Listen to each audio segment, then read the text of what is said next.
on the agenda so that they're adopted by council and reflect on the website immediately thereafter. With that being said, do I hear a motion to approve the minutes? I motion to approve the minutes from February.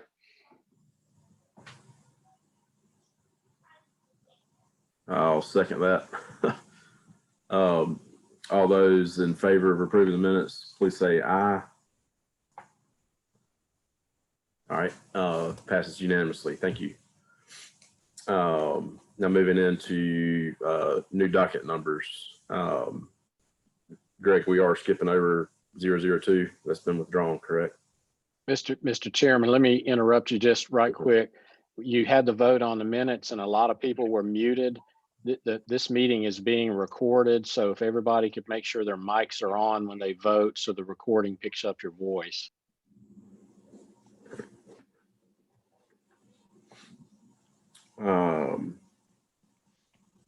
Greg? Yes, sir. The annexation and zone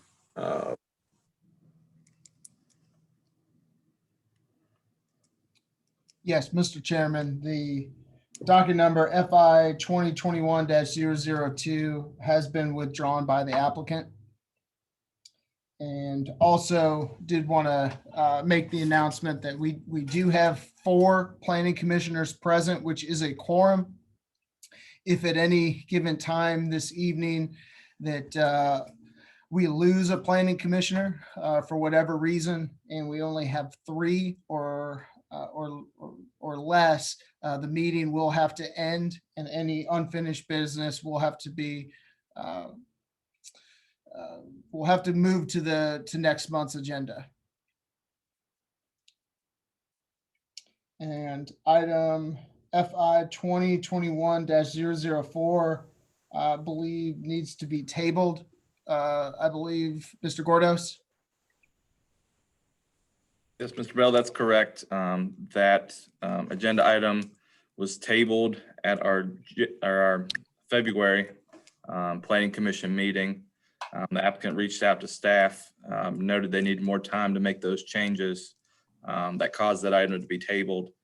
So it's still on your agenda for procedural purposes so that it does not fall off, so to speak. But yes, that applicant has requested an extra month to get their traffic study and additional information in order, and therefore has requested that this item be tabled until April. Do I hear a motion to table docket number FI 2021-004? I make a motion to docket that. I'll second. Okay, it's motion and a second. Any discussion? Hearing none. All those in favor, please say aye. Aye. Those opposed, motion carries. Which brings us to docket number FI-2021-006. It's going to be a subdivision advisory committee report for the property at Bryson Drive, namesake of Mulberry Estates. And I think, Sean, I guess you've already pulled up the applicant for their comments. We can hear them at this time. Yes, I've made Paul Harrison, 2 Paul Harrisons, a panelist. You let me know if there's anybody else from Blue Water that I need to make a panelist, Paul. Okay, can you guys hear me okay? Yes. Yes. Okay, so, yes, sir, it's this is a piece of property that has come to you before as an annexation. There were some parcels that were associated with this application that were that needed to be annexed and zoned into the city of Fountain Inn. We are coming back to you tonight with the actual preliminary plat and the subdivision application, along with SAC comments to review the application. We have a single drive. Well, let me go back. The southern part of the property is the single family detached product. And then there is a triangular piece of property on the northern side of Bryson Drive that's also a part of this property, which we're proposing a single family attached product in that area. The rezoning allowed us or was approved for the R10 zoning, and we're coming back before you with a cluster development tonight. It's been through SAC. We had some major hurdles to jump through with DOT and some other issues, and we finally addressed those comments. We haven't had our traffic study done, and that's been provided to staff, and I'm assuming that you guys have a copy of that as well. We've made other changes that staff recommended, and we've done all of that. It seems like one of the main topics tonight probably is going to be our one access drive for the single family detached portion off of Bryson Drive. We started coordinating this back in November or December with the fire chief. So I've got emails which I provided to staff from Chief Myers and Assistant Chief Alexander, where they approved a concept where we do a wider entrance drive coming into the single family detached portion. So that cross section is actually, we're proposing 28 feet wide in order to allow for smooth traffic flow in and out of the subdivision, mainly to satisfy the fire chief and to make sure he didn't have any concerns with that.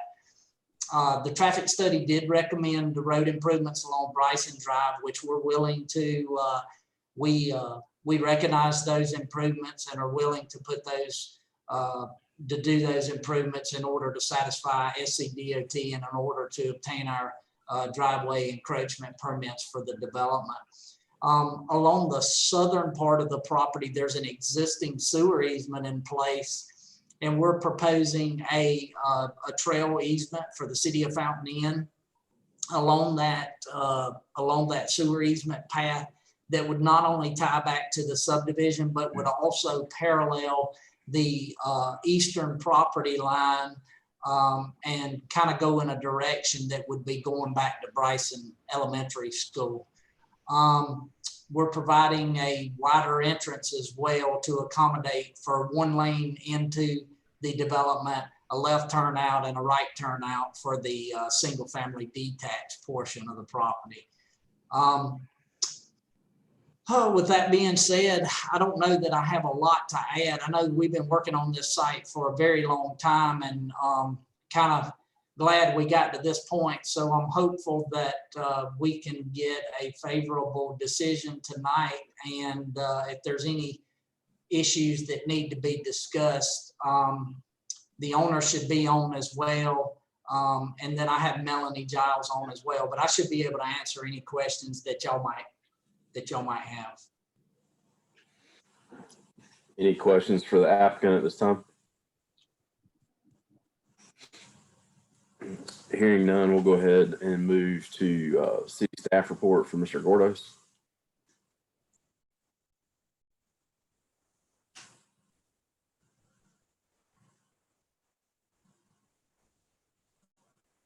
Thank you, Mr. Chairman, members of the commission, and members of the public.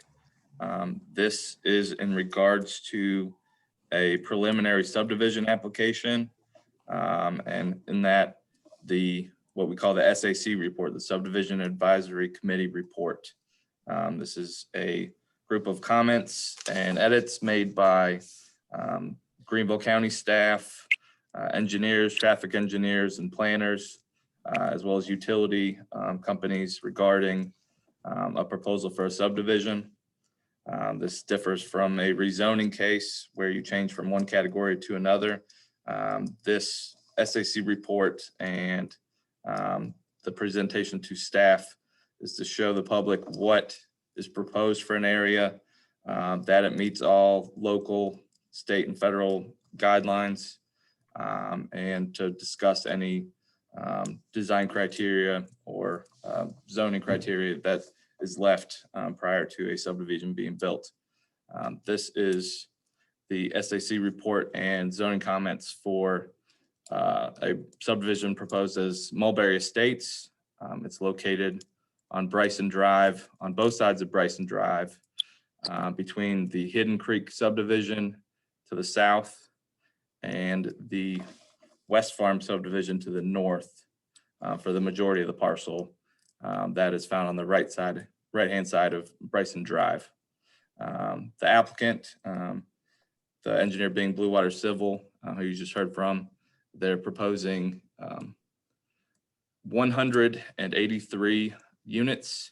I say units and not lots because there are 163 single-family lots proposed on the right side of the road, access to the right of Bryson Drive, and then 20 single-family attached or townhome units to the left side of Bryson Drive.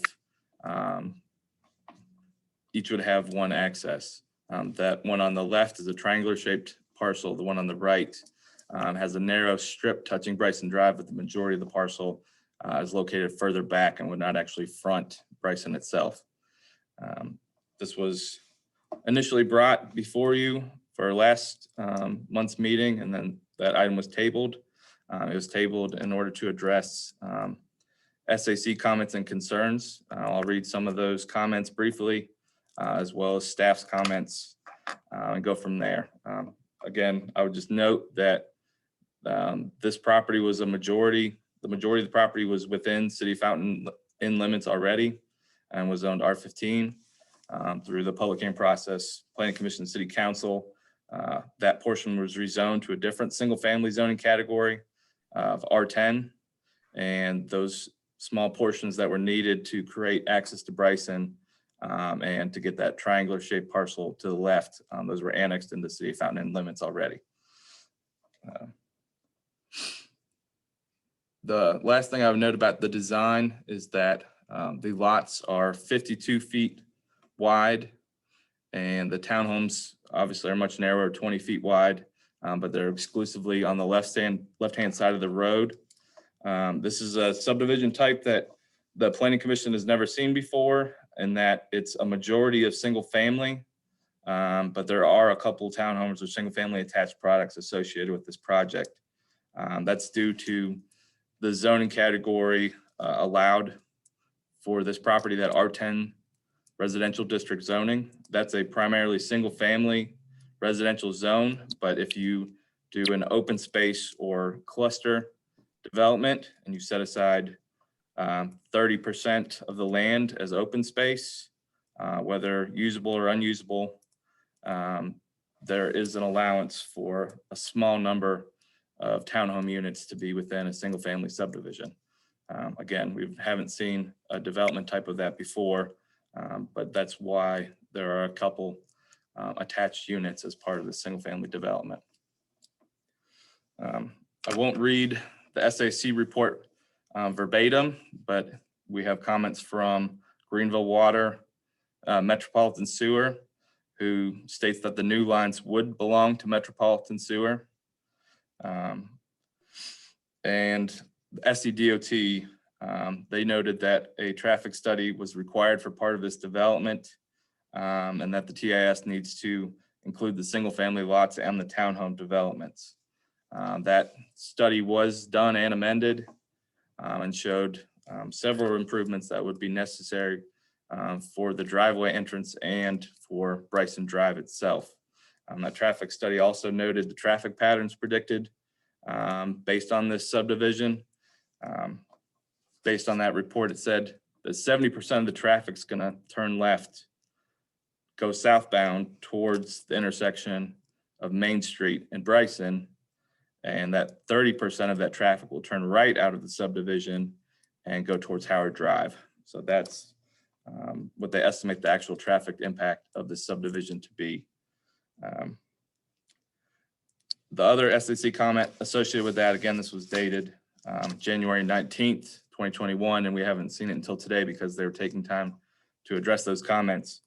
SCDOT did not recommend approval of this development until the TIS, the traffic impact study, is reviewed and those concerns are addressed.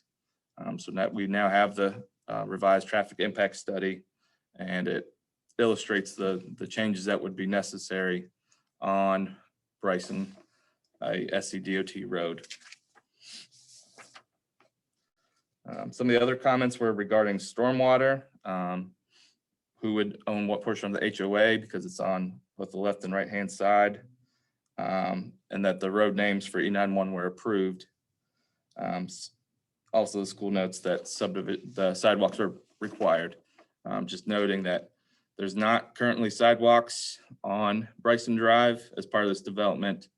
Sidewalks would be proposed on the northern portion of Bryson Drive, the triangular townhome parcel. Those would have sidewalks added to Bryson, as well as sidewalks throughout the single family development. With that, typically when we receive these subdivisions, we're simply noting these comments from these utilities and providers and checking that it meets all our zoning regulations, and it's a simple approval or disapproval. I just want to note a couple of things for your consideration in regards to zoning and our land development regulations for this and any other subdivision. This is zoned, again, R10. It's already been rezoned. And the way that this is subdivided or proposed, that allows up to 4.4 units per acre. Again, that's 4 units per acre. You have 52 acres. This allows for subdivisions by right that allow up to 200 homes. So that's no small impact, but that's by design of the way of the zoning regulations as they are now. The second part is the zoning allows for that single family attached product. If you set aside 30% of the land for open space, which they propose in the subdivision. Other things of note are the actual process by which we approve subdivisions. Your vote yes or no is saying that you're approving and accepting the SAC comments made by these members. And so you're based on the recommendation of the subdivision advisory committee. You approve, deny, or amend the proposed subdivision plan. And that, again, this is the preliminary plan. This is the proposed layout. There are additional steps thereafter to finalize this plat and subdivide the land. Lastly, our land development regulations. They stipulate that a street connectivity is important for the subdivisions of Fountain Inn. These street connectivity guidelines address connectivity, so how many entrances there are, and interconnectivity, how it connects to other subdivisions in the area. We noted that this subdivision entrance, the one subdivision entrance, has been widened with approval or consent of the Fountain Inn Fire Department, so that there can be a left turn out of the subdivision, a right turn out of the subdivision, and then turn lanes into the subdivision. In addition to widening that entrance, these residential connectivity guidelines speculate that such subdivisions shall provide more than one entrance mode into and out of the subdivision. It says more than one, and it says entrance mode. So this was something we debated quite a bit. Is one road connection or one entrance sufficient? We've had subdivisions where DOT denied the second entrance, and so there was just one extremely large entrance, Fox Chase subdivision being an example of that. Or does it need some other form of entrance in and out of the subdivision, and what form is that? Is it a sidewalk connection? Is it a bike trail that connects throughout our networks? Mr. Harrison noted that as part of this development, they would set aside an easement so that a trail system can run through the development. The expense of that trail would currently be up to the city, but that would be the second form of connectivity. But I would just ask this planning commission debate, does this meet all our zoning rules and regulations? It appears that it does in regards to zoning, but doesn't meet our land development regulations in regards to connectivity of the subdivision. In other words, are you happy with this one form of entrance or exit, or is a second form of entrance needed for this subdivision?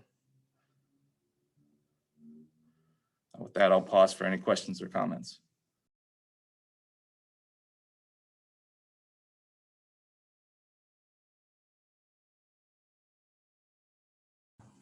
Any questions for Mr. Gordos? Greg, I'm curious on, we've stuck on that before of having that second point of connectivity. As to me, that's the developer's responsibility. So having the right of way there for future access for us to do it doesn't meet that second form that we're looking for. What's your opinion or thoughts on that? I know I think last time we talked about, can we get a second complete entrance in? And we've kind of stuck on that before. Can you give me some more feedback on that? Sure. And so it's true, this project has been through a significant amount of staff and public input to get annexed, to get rezoned, to amend the preliminary plat to meet all our rules and regulations even prior to this meeting. But one of the sticking points has always been how else do you access the site? There's the Whisper Walk subdivision is south of here. The Fox Chase subdivision is nearby, and the West Farm subdivision, which there's no access that's possible to that subdivision, is nearby as well. Fox Chase has connectivity to the north, so they met their requirement to connect to other parcels of land, but they don't connect to this one. And there's a significant topography change from this parcel or this subject site to a parcel south of it, which connects to Whisper Walk. That makes connecting those two parcels difficult. So it's based on the layout that's provided. There's really only one way in and out of there with the car, unless you connect to the Hidden Creek trailer park community that's adjacent to it. So other modes of connectivity, the things we talked about, the sidewalks, the bike trails, we've discussed those, and the applicants proposed solutions to that effect. But the only thing I would say to that is there's a statement in those street connectivity guidelines that say it shall be the responsibility of proposed residential subdivision to provide residents with multiple modes of accessibility. So in that code section, it puts that burden on the applicant to make those connections in some way.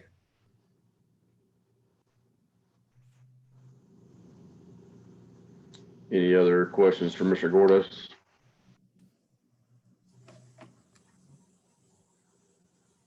I guess at this point, we will go ahead and move to public comment if there is any. I guess Greg or Sean, if you would facilitate that, if there is any public comment. Greg, did you have any written comment prior to the meeting? Yes, sir. We did receive significant interest in this site. So we have signs that are yellow out on the site right now that say proposed subdivision, call staff. And so I fielded several calls just inquiring about what was proposed there. Many questions from people over the phone, but only one actual written comment, which I'll read aloud, but I do believe there are other attendees on the line that wish to speak on this case. The first emailed comment I received on Thursday, February 25th. I'll omit their name and address, but try to read the content of their email as best I can, as accurately as I can. This person says, with the title, Planning Commission, I live in Mungo community off of Howard and Bryson. I know they're doing a development and it will affect people in this community with the amount of traffic and children going to Bryson Elementary. A year ago, a surveyor was on my daughter's property, and when I asked what was going on, he just walked right past me. Apparently, then it was a hush deal not to inform anyone who it would affect. I understand there is one entrance and exit. That is ridiculous for that road. Do you really think Bryson Elementary is large enough for any more children? We live here and pay taxes. We should know what is going on. And that was the content of their email. Mr. Chairman, I have Becky Herzog, who has raised her virtual hand. Yeah, and Sean, I would just ask you to facilitate that, and let's try to limit those comments to 3 minutes. Okay, can I go ahead? Yes. Okay, so first of all, I understand that there's a master plan and you have to follow zoning codes and SCDOT approved. But what I would want to say is that Mount Pleasant, I'm sure, followed all of their local state guidelines, their zoning, their SAC reports. But if you talk to anyone from that area, the quality of life is so diminished because of traffic issues. And I would first say that because of COVID, I don't think any traffic study is accurate. The one benefit of COVID is traffic is amazing. So when I travel on Bryson during school hours in the afternoon, they do not have a police officer, and there's literally so many cars. This is before COVID, that it backs up. And so people, when they're in that line and they're trying to get through, they'll go around those cars, which is so dangerous because you don't know if someone on the other side is also doing the same thing, and you could have a head-on collision. The other thing is, I don't understand how the master plan allowed for that densely populated subdivision because it's right on the line of Simpsonville. And in the last 5 years, you've had Howard Park, which has like 210 homes. Stanley Martin is just building up another 100 homes where that will all feed into Bryson. And Bryson Meadows, I had a friend who just built there a couple years ago. So those are all, it's just putting so much pressure on this small area. Lastly, before COVID, when I would try to get onto 385 during normal business hours, like work hours, when you are turning right onto Main Street to turn a left on Harrison Bridge, I don't know if you're aware how that is already full. So what would happen is you would really need 2 turning lanes on to Harrison Bridge because it was already backing up and overflowing into the single lane. So to honestly add potentially, 180 units, that's probably 360 cars. I mean, I just cry out for mercy. It's like that little area just can't handle that much more population. And so I would just like beg for mercy that we could change the density to not be such a high density of units in that area, because I just think it puts too much pressure on. So anyways, thank you. And the only other thing was, I would have appreciated that the little yellow sign just didn't come up like a week ago. Like the gentleman who said he's been working on this SAC report for a very long time. As like a Fountain Inn resident, that's discouraging to find out this has all been in the works and we had no idea till the yellow sign came up, which means it was already in motion by the time we found out. And that's just discouraging. And I would love to see that change in the future. Thank you.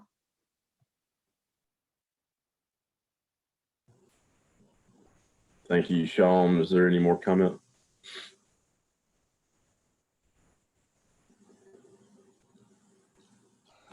Or Greg? I do not see, I see another virtual hand raised from another Becky Herzog, but I can't imagine, I don't think that would be accurate. Greg asked me to pull up the plat. I can share my screen.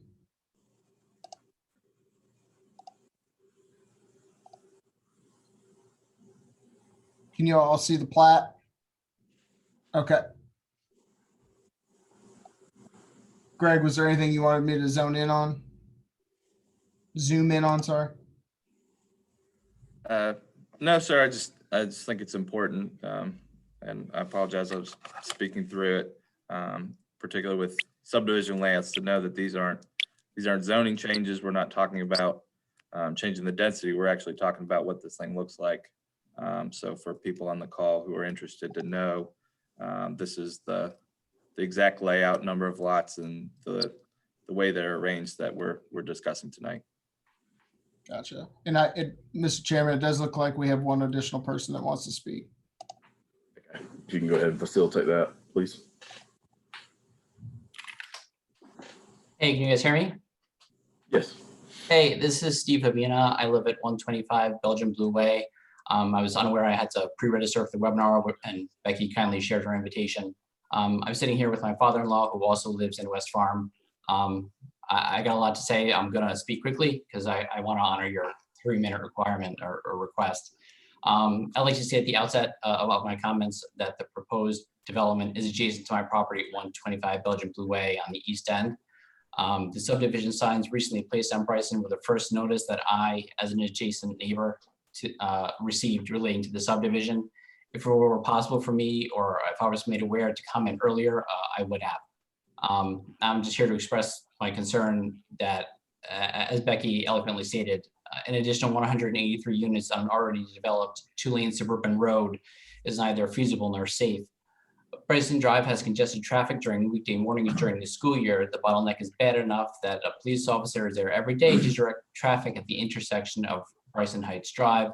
Last year, a 3-way stop sign was installed at Bryson and Howard, which slows the traffic coming south on Howard Drive. My concern is that adding an additional 183 units, which translates to approximately 350 cars on both sides of a 2-lane road, will lead to additional congestion and ultimately poor decision-making by drivers during rush hours. Drivers in Mulberry Estates attempting to get to 385 in the morning will have a difficult time making a left out of the proposed development, with heavy traffic going against them toward Bryson Elementary, regardless of the number of turning lanes. No other exit is proposed for the Mulberry development onto North Main Street.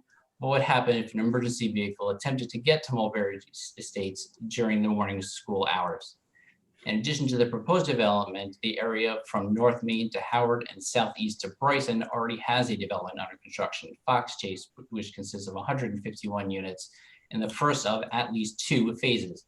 The impact of the traffic cannot currently be known due to COVID. Also, Fountain Inn Villas are currently under construction as well on the corner of North Main and Howard. The small stretch of road between North Main Street, between the intersection of Bryson and Harrison Bridge, is often congested, as Becky noted, particularly in the morning rush hours. The potential addition of a new high-traffic commercial property on the corner of Bryson Drive and North Main will only exacerbate the traffic issue between these 2 roads. Lastly, the city of Simpsonville looks to have approved the building of Hardish Crossing, a massive 502-unit subdivision. While this is not in the jurisdiction of Fountain Inn by any means, it will certainly affect the North Main Street traffic area negatively. As a commuter to and from downtown Greenville, I and many others pass exits on 385 South on the way home from work, where traffic backup on various exit ramps towards various streets in Greenville exceeds half a mile based on the signage, most notably on Georgia Road. This happens on Harrison Bridge Road as well when attempting to turn right onto Simpsonville. No one wants to see the traffic backups this badly in our city, and every subdivision that's built will increase our traffic. On a larger theme, while I'm sympathetic to the city's future land use map, I do feel that the city is allowing too much building too quickly. The future land use map is quickly becoming the present land use map at the expense and charm of our small town as parcels are sold to developers. I was going to pass the comments whatever time I left my father-in-law who's sitting with me. I'd like to add the same. You're going to create too much traffic for the area. That new subdivisions, it exits straight out on the 14. If you're going to let it happen, it shouldn't be out on Bryson. Thank you. Thanks, everyone. Thank you.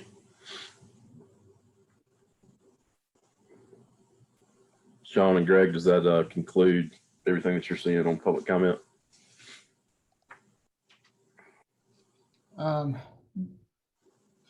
Mr. Harrison is raising his hand. If you so wish to have him speak.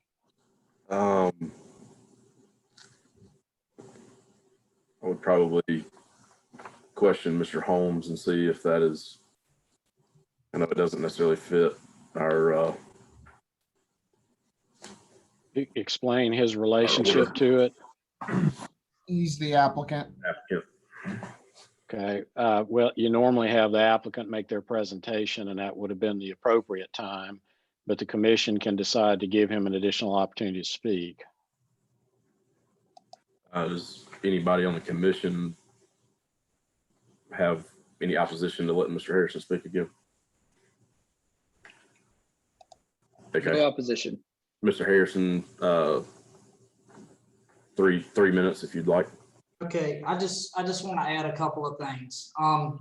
Number one, we're actually proposing less than the density that was actually approved on the site. So our densities is more in line with 3.5 units per acre Pull you back a little while.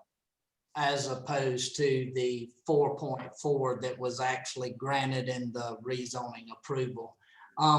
We have tried and done everything we could to acquire additional property and or lots and or houses to get a second access back out the Bryson Drive with little to no success in doing that. We are providing the sidewalks back out to Bryson and a means for pedestrian traffic as opposed to vehicular traffic. And we're not opposed to actually paving the trail that that we've shown on the plans that could potentially in the future connect back to Bryson Drive and provide another means of access into the property. It would be a benefit to the community and it would be a benefit to Fountain Inn with the trail system and the connections that they have planned for the future. So we would be willing to pave that section on our site. The only last thing that I would like to add is we are providing left turn movements at both entrances along Bryson Drive. We're also providing a right turn lane into our entrance for the single family detached section. And I'm in current negotiations with the mobile home park in order to acquire a secondary access there. There's some litigation stuff that's going on with that property right now and nothing can be done. But the owner of the mobile home park was not opposed to us having a second means of access through there. I just don't have a timing on that and I don't know how long that would potentially take. So we're willing to do whatever we need to do. You know, we were upfront and honest and we've shared with staff all along our intentions to develop the property. And I guess I just feel a little uneasy about annexing into the city and getting the rezoning and everything getting approved and then basically presenting that same plan back to Planning Commission and not figuring out a way to work this out because this has always been an issue with this site. So I'm open to answer any other questions that you guys have, but I just wanted to point those items out. Thank you. At this time, I'm going to go ahead and close public comment and open it up for board discussion. And with that, I guess I'll just go ahead and voice my concern or issue with it. Our LDR is straightforward.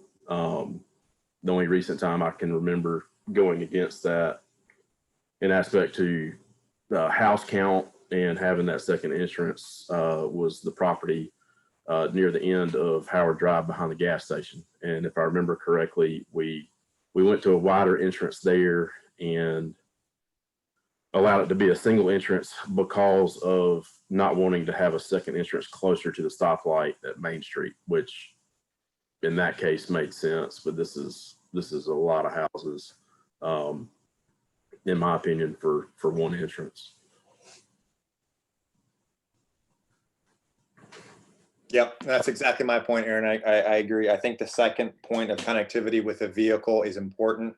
And so if it's something you can work out with the adjacent mobile home park, try again to purchase another house to get access. I think the 2 points of access are my main points as well. And it's something I feel like we as a commission have been doing a good job of.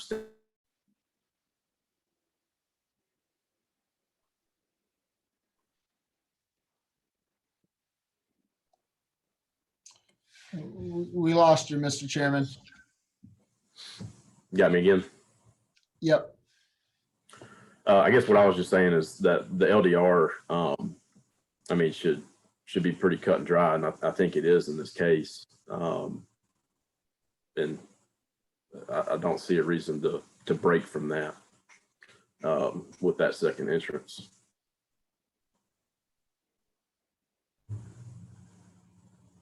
And I understand, making a comment saying, fire chief or assistant fire chief or whatever was sufficiently, happy with with the wider entrance for their use, that's not necessarily what the LDR is taking into account.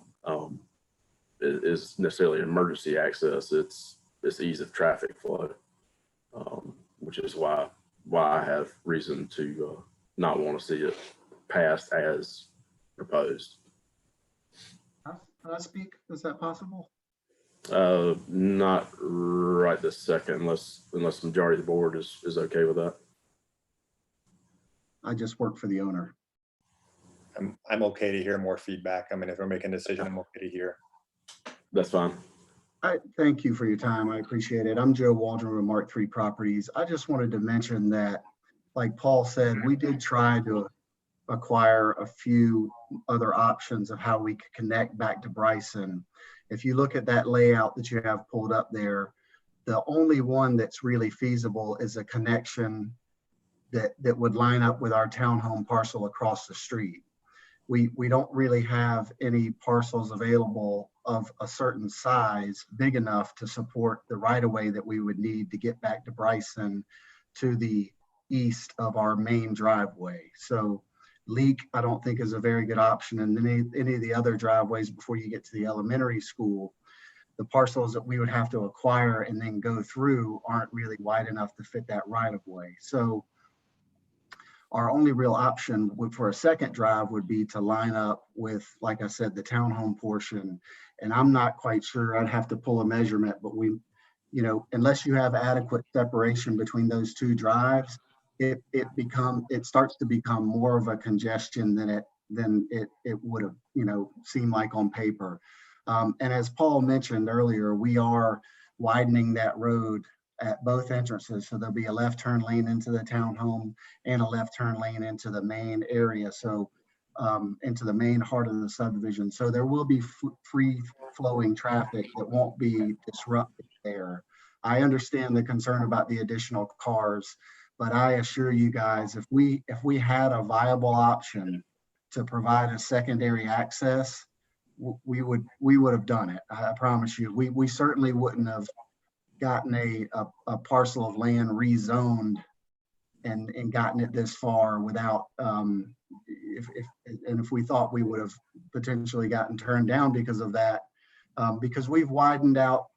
Again, the entry there is 40 foot wide for a good stretch, and then it goes to 28, which is substantially wider than a normal road all the way back across all of those utilities. So I feel like we made some steps with the traffic improvements and taking our time to try to do what we could do under our limitations as best we can. So thank you for your time, and thank you for allowing me to speak.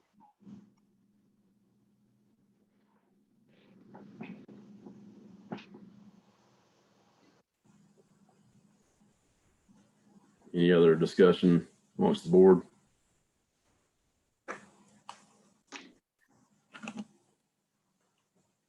Yeah, I'll just kind of add to the traffic concern, especially even with the school there, and just the amount of just pure bodies we have.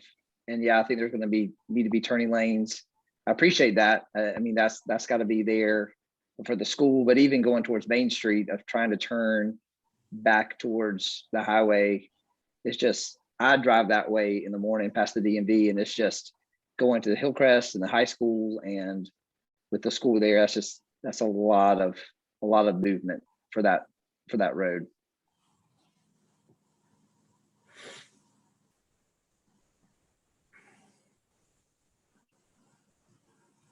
Chairman, if I can. Yes, please. Yeah, I've just note on that concern. At the corner of Bryson and Main, there's a vacant property right now that's been acquired by a commercial tenant, and there will be traffic improvements based on that commercial addition as well, an additional turn lane on Bryson and Main. So there is relief on the way due to an unrelated project that should help the road in general. And then Greg, I guess, Mr. Chairman. yes. Well, I'm not exactly sure how to do this from a logistical standpoint, but Mr. Holmes is suggesting to call for executive session for legal advice. Okay. Mr. Chairman, you would just need a motion from somebody to go into executive session to get legal advice on this issue.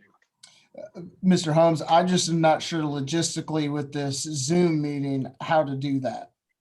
How to Okay. go into executive session and bring people back. This is a Zoom webinar, not a Zoom meeting. If it was a Zoom meeting, I could do a breakout room. But I'm just not exactly sure how to do that. Okay.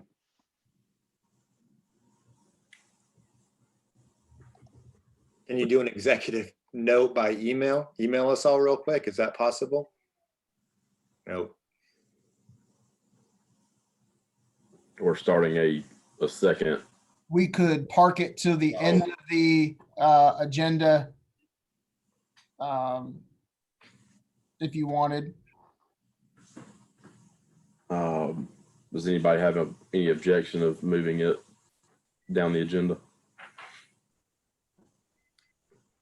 In that case, let's go ahead and bump it to the end of the agenda. Pick it back up. So moving on to docket number FI 2021-004. This is a request to rezone from R15 residential district to RM residential multifamily. The property location is at 301 North Main Street, and the applicant is Lauren Davis and Tila Pollard. Do we have them on for any comment? Is this the case? Is this the, sorry, 2021-004? Yes. I have to recuse myself from being previous, not this one? Oh. Sean shaking his head. Never mind, just kidding. This is Main Street.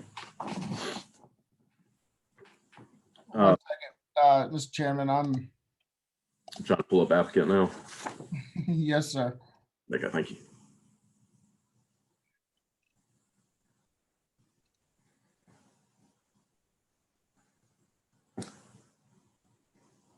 I have Miss Davis. And Wojo and Sean and Greg, just to see what he's talking about, those docket numbers on my sheet are doubled up. So Cannon and Maine both say 004. Yes, sir. That's a typographical error found on one version of the agenda. The subsequent docket numbers are FI 2021-009, which we're talking about now, and the next one would be FI 2021-010, 010.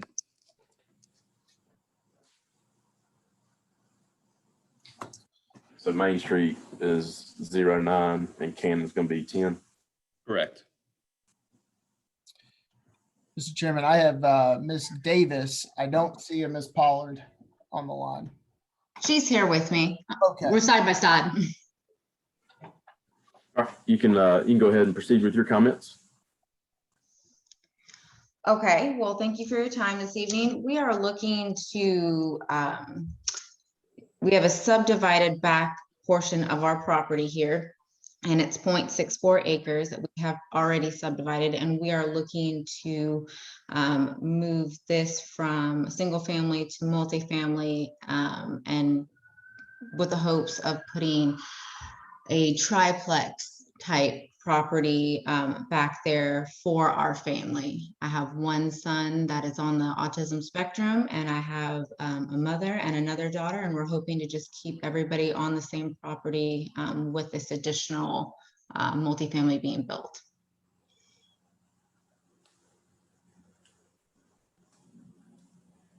Any questions from the board to the applicant at this time? Okay. We'll go ahead and hear city staff report from Mr. Gordos. Thank you, Mr. Chairman, members of the commission. Again, apologies. This is FI 2021-009 with the applicants who just spoke for 301 North Main Street. 301 North Main is the address of the larger parcel, but this portion would actually be the back of their parcel, which is fronting Railroad Street, which is where the public notice signs are located.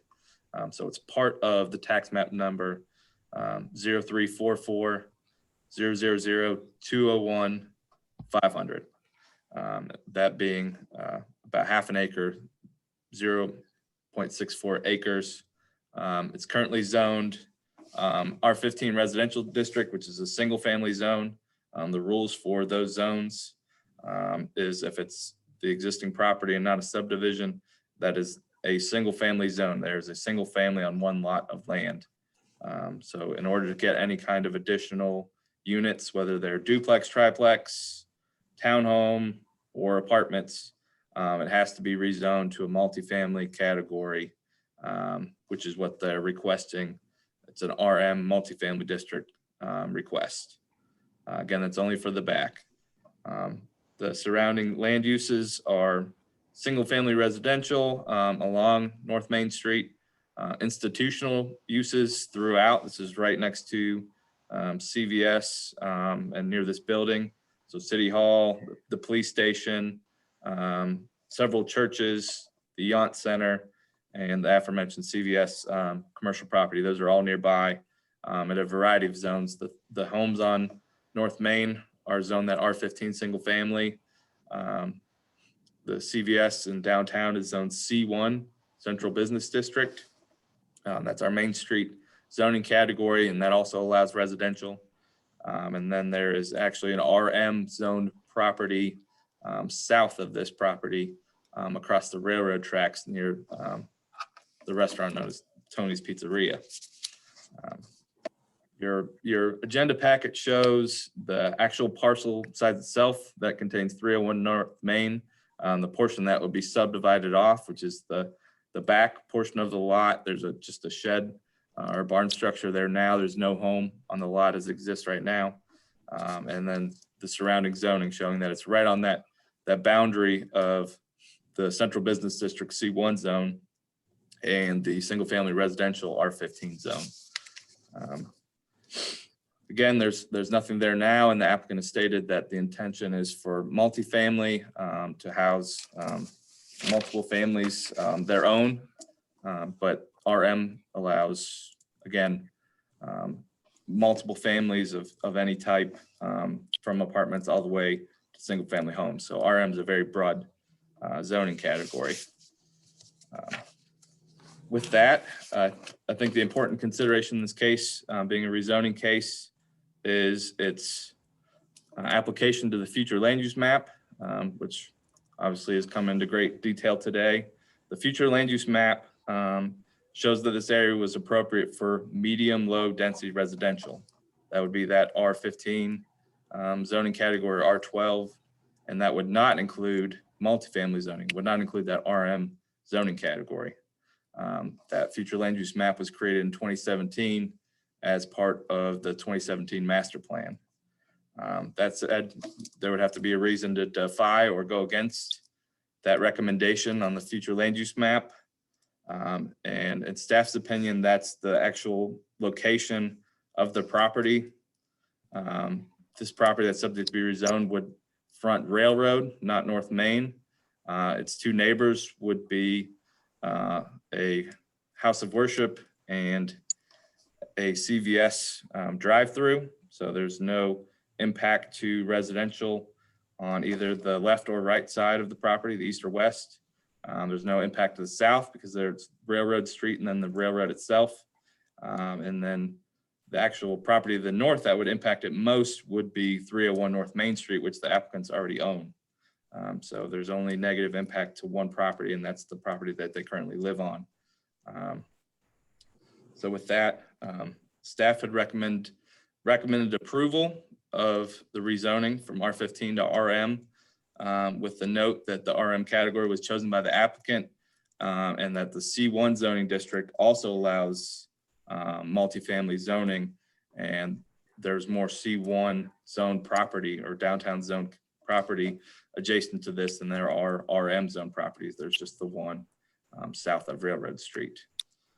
So with that, staff is recommending approval of rezoning this part of parcel and is available for any questions. Greg, how many units could fit on that 0.64 acres in REM? Very strictly speaking, RM zoning allows a pretty high density. It allows 14.5 units per acre. This is half an acre, so a little more than half an acre. Around 7. So half a dozen units could fit within that property. What if it was a C1? It's the same consideration. When you go to the C1 zoning district under our zoning ordinance, it just states that it allows the same uses as the RM zone. So C1 allows single family and multifamily by allowing R15, R12, R10, R7.5, and RM within the downtown district.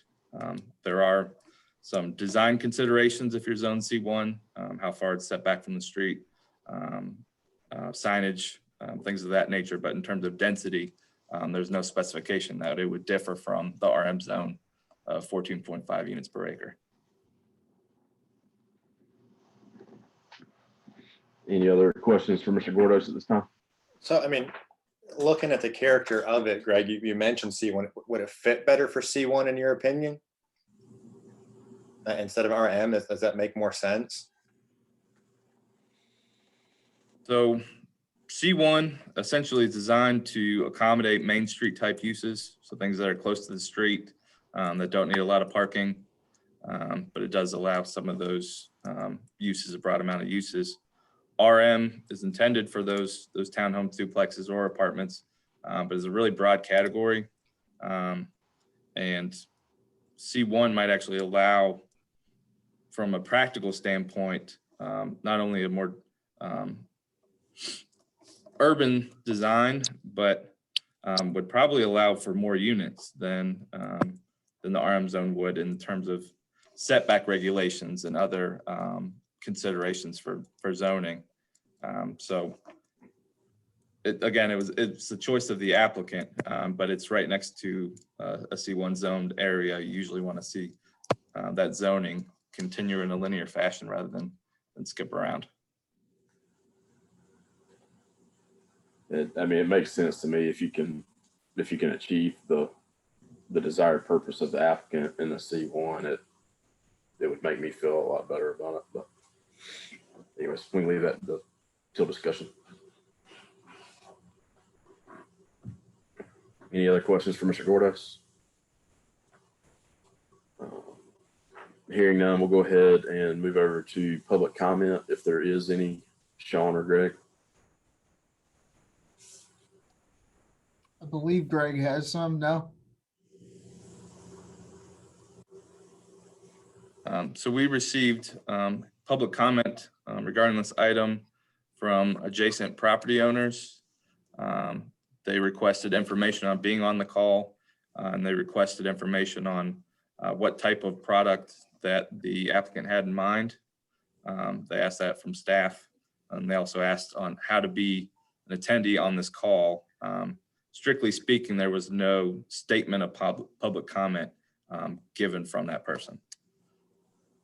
Okay. Is there anyone attending that would like to speak on this matter? If so, raise your virtual hand.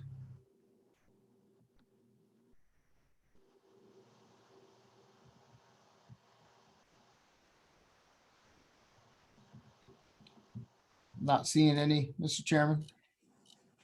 Okay, we'll go ahead and adjourn public comment and move into board discussion at this time. I guess my thing is still, it seems like C1 can achieve it and maybe better facilitate the design characteristics to make sure it's not detrimental to anything around it, but I may be reading too much into it. Yeah, I mean, I think if you can get the multi out of with the commercial to C1, then I think that fits with the CVS and the subway and everything that's on that corner, and what could come across the street with the railroad tracks and everything else. I think C1 fits a little better.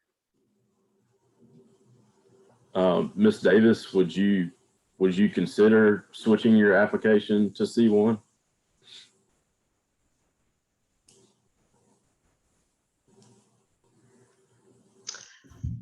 We're definitely open to discussing that. We clearly only have one objective, which is to build a multifamily for our immediate family to live in. So in order to achieve that, if that's what needs to happen, we were told when we first met with Greg in the office that there were some other things that went along with going with that other zoning type. And it sounded like things that didn't necessarily have anything to do with what we were doing as far as parking. And, you know, we had no desire to build anything that isn't going to be in alignment architecturally or design wise. So it didn't seem to make sense, but you know, this is something that we don't do for a living and is new for us. So if that is your recommendation, then we're definitely open to discussing it. Yeah, just I guess to give you a little bit of background on my personal thought would be C1 is better. It maybe protects years and years down the road if that property gets sold at some point. You know, once it has that classification, the use could be potentially changed a lot more in that RM category to where there's a little bit more safety barrier there in the C1.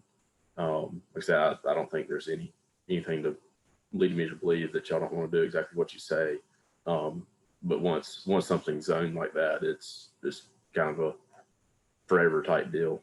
I know myself personally, I think the C1 would allow you to do exactly what you want to do and give the community that kind of peace of mind protection to know that it's in a zoning class to where it will not become detrimental at a later date. Sure, that makes sense. Can you explain to me a little bit about the additional requirements that come with that wouldn't come with the RM? I know there was something regarding street parking and things like that, but that would affect what we're doing. How does that work? Greg, could you clarify all that if you don't mind? Sure. So I have a copy of the founding code of ordinances, specifically the zoning ordinance in front of me now. The downtown area, again, is zoned C1, Central Business District. Allows for office buildings, service, retail, et cetera. And then under uses permitted, it allows all uses, as I stated, R15 all the way down to 7.5 and RM, residential multifamily. So it allows residential uses in downtown. There's a list of commercial uses that are allowed there within that zone, things allowed by special exception. And then it gets into the Central Business District guidelines. I don't want to get too into the weeds on zoning categories here, but it's section 554 of the zoning ordinance that talks about things like the building placement, how far it's set back from the street. It does note parking, 5542, that says it should be on the side or rear of the buildings. So one instance of a limitation would be you couldn't have a parking lot fronting railroad. That would have to be to the side or the rear of the property. There's things like awning, signage, and all of these things are typically in relation to a commercial property on Main Street. But there's nothing specific in terms of design regulations for only a residential structure. It's just structures that are in the Central Business District, if new, should follow these design guidelines.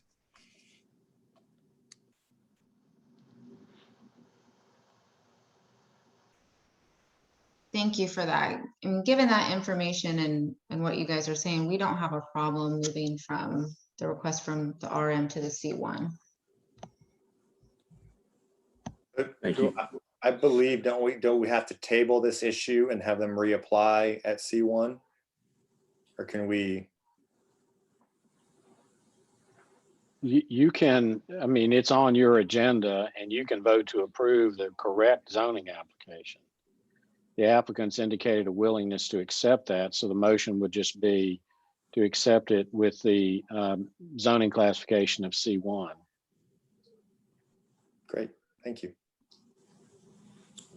Any more discussion amongst the board?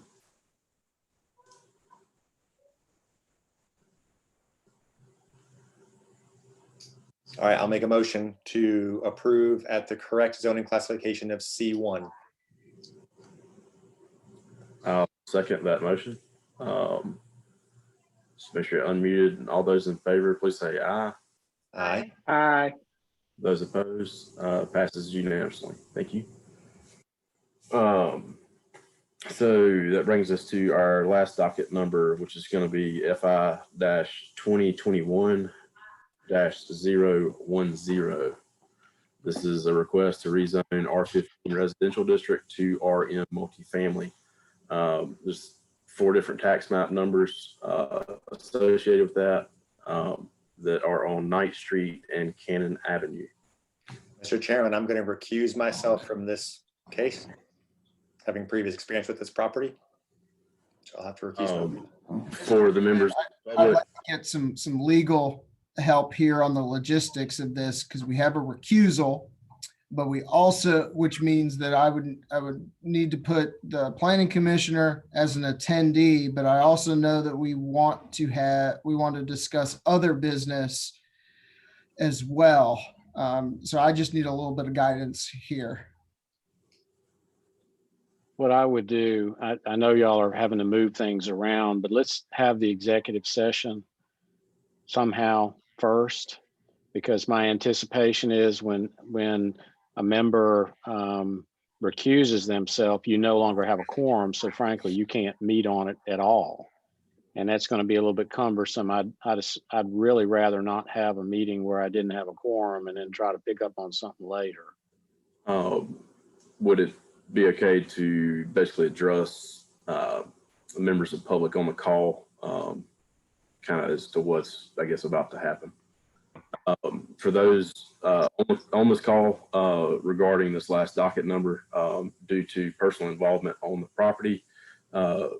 Wachowski is going to be recusing himself. When he drops out, we now lose our quorum of a minimum of 4 board members.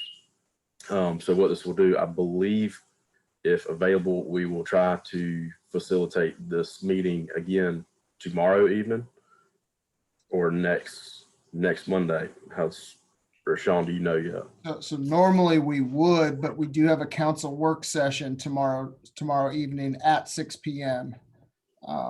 So I don't know. I would anticipate that we would have to punt this until next month. Okay. So I guess in that case, if we're not able to give the proper notice, we'll have to move it out to where that notice has been publicized for the right amount of time. Okay.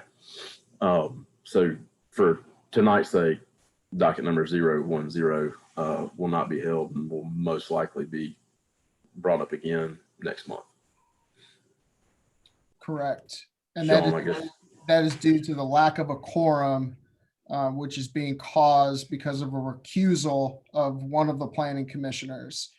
And once there are only 3 planning commissioners available, there's a lack of a quorum, which means the meeting has to end. But we are moving an agenda item up, so we are going to tackle that other item first. But as soon as that item is done, the recusal then happens, so then our meeting will end. And I know that's complicated for those in attendance. Do I hear a motion to move into executive session?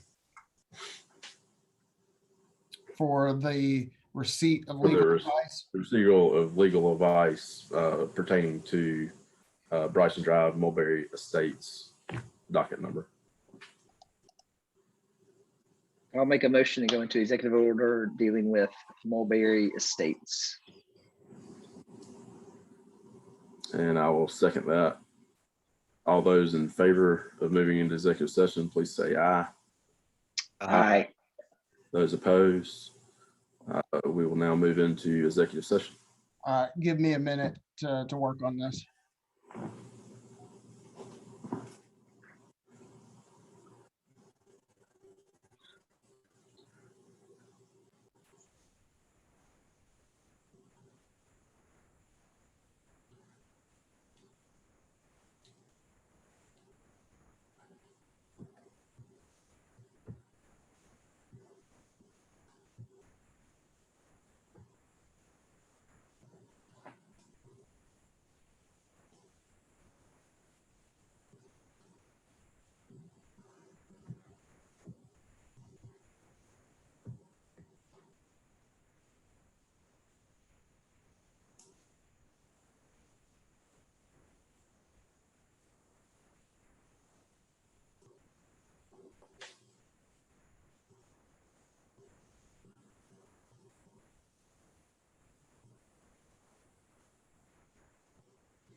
All right, Mr. Chairman, it is just us in the meeting.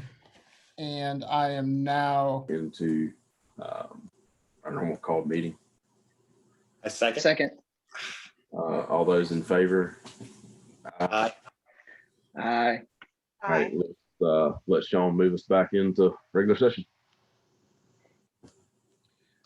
I mean, so I don't have to do anything on my end. It's a matter of attendees, I believe, can rejoin, I think, but I'm not positive. Because I had to remove them from the meeting. So it is possible that they're no longer allowed to join the meeting.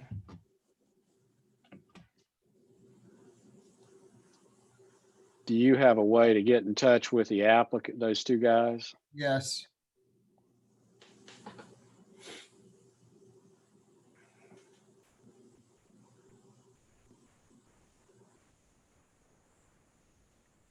Says it's not letting them in.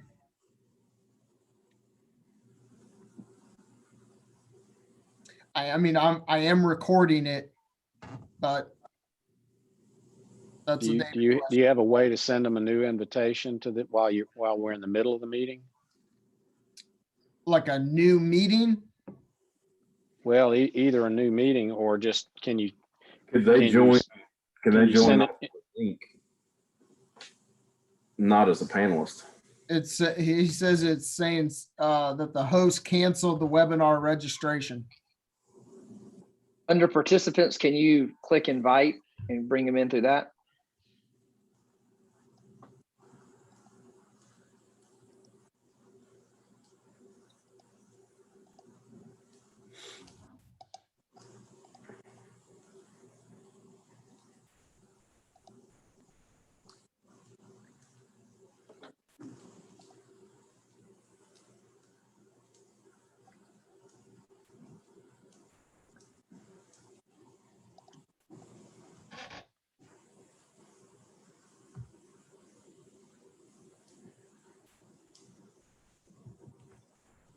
I think I just sent him one via that way, Walt.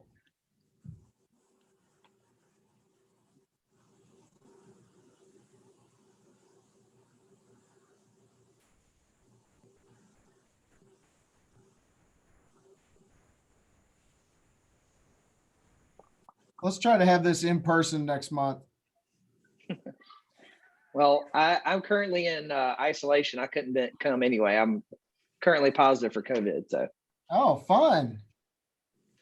we're all asymptomatic, so nobody's sick or anything. That's good. So are we allowed to talk about replacing other council members or commission members? I was like, are you taking another step? We'll step in and say logistically, we are back onto, are we onto the,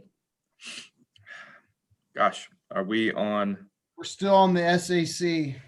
Okay, so we're not to the last agenda item.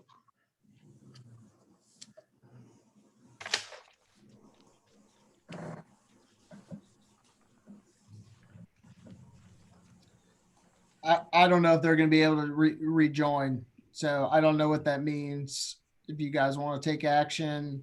I mean, David, can we take action if it's not being allowed to the public? I don't think so. I don't think the public has a right to attend the meeting. The only thing I could think to do is shut this webinar now and send out a brand new invitation to everybody. And in that case, I have to go. So then I'll be less one person. Kids are screaming and. Okay. Yeah, I would table it then. Yeah, you can vote on an item without the applicant being present, but as David stated, it's probably not a good idea to vote without any. Yeah, this is a FOIA issue, and we technically can't have a meeting in private. What's our best course of action to make sure Well, actually, you can't take any votes that are lawful unless they're done in public. So at this point, if we can't get the public back in, we just need to end the meeting. works for me?